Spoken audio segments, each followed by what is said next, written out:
ഇടുക്കി കണ്ണൻപടിയിൽ കാട്ടിറച്ചി കടത്തി എന്നാരോപിച്ച വനവാസി യുവാവിനെ കള്ളക്കേസിൽ കുടുക്കിയ സംഭവത്തിൽ കുറ്റക്കാരായ വനം വകുപ്പ് ഉദ്യോഗസ്ഥർക്കെതിരെ പോലീസ് കുറ്റപത്രം സമർപ്പിച്ചു. ഒരു കേസിൽ 13 വനം വകുപ്പ് ഉദ്യോഗസ്ഥർ വിചാരണ നേരിടുന്ന കേരളത്തിലെ ആദ്യത്തെ കേസ് കൂടിയാണിത്.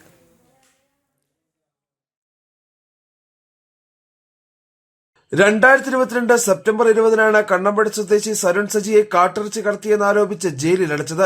ശാസ്ത്രീയ പരിശോധനയിൽ സരുണിന്റെ കയ്യിലുണ്ടായിരുന്നത് കാട്ടിറച്ചിയല്ല എന്ന് കണ്ടെത്തി.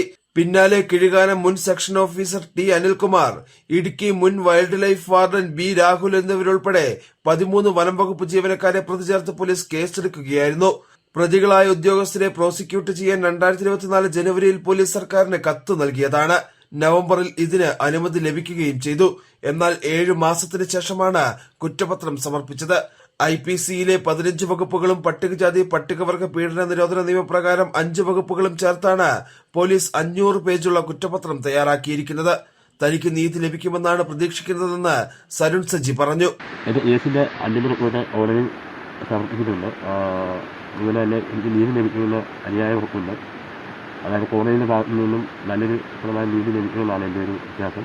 അതുപോലെ തന്നെ ഈ കേസിന് ഇപ്പോഴും ഞാൻ അതിൻ്റെ ആ ഒരു ടെൻഷനിൽ നിന്ന് മാറിയിട്ടില്ല. അങ്ങനെയല്ല ഇപ്പോഴും അതുപോലെ തന്നെ ഇതിൽ കേസുകൾ അവർ ഇനിയും നമ്മുടെ ഭാഗത്ത് നിന്ന് ചെയ്തുകൊണ്ടിരിക്കുകയാണ്. അത് എന്നെ ഒരു കൊടുക്കാൻ വേണ്ടിയാണോ എന്നൊരു സംശയിക്കുകയും എനിക്ക് നിലവിൽ വന്നിരിക്കുകയാണ്. അതുപോലെ തന്നെ ഈ കേസിൻ്റെ ഭാഗത്തു നിന്നാണെങ്കിൽ തന്നെ വലിയതായ പോലീസ് ഉദ്യോഗസ്ഥർക്ക് തക്കതായ ശിക്ഷ ലഭിക്കുമെന്നാണ് ഇപ്പോഴും എൻ്റെ വിശ്വാസം. കേരള ഉള്ളാട മഹാസഭയുടെ പിന്തുണയോടെയായിരുന്നു സരുൺ സജിയുടെ നിയമ പോരാട്ടങ്ങൾ.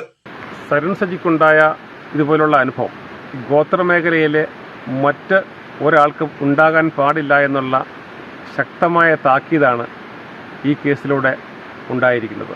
ഇതിലെ മുഴുവൻ പ്രതികളും ശിക്ഷിക്കപ്പെടുമെന്നുള്ള കാര്യത്തിൽ യാതൊരു സംശയവുമില്ല. അതോടൊപ്പം തന്നെ ഈ കേസിൻ്റെ വിചാരണ വേളയിൽ ഈ കേസിന് മാത്രമായിട്ടൊരു സ്പെഷ്യൽ പബ്ലിക് പ്രോസിക്യൂട്ടറെ നിയമിക്കണമെന്ന് കേരള ഉള്ളാട മഹാസഭ സർക്കാരിനോട് ആവശ്യപ്പെടുന്നതാണ്.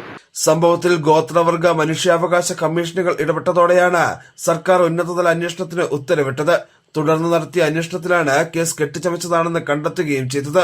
മുൻകൂർ ജാമ്യം ലഭിച്ച DFO ബി രാഹുൽ ഒഴികെ മറ്റു 12 പേരെയും പോലീസ് അറസ്റ്റ് ചെയ്തിരുന്നു. ജനം, ഇടുക്കി.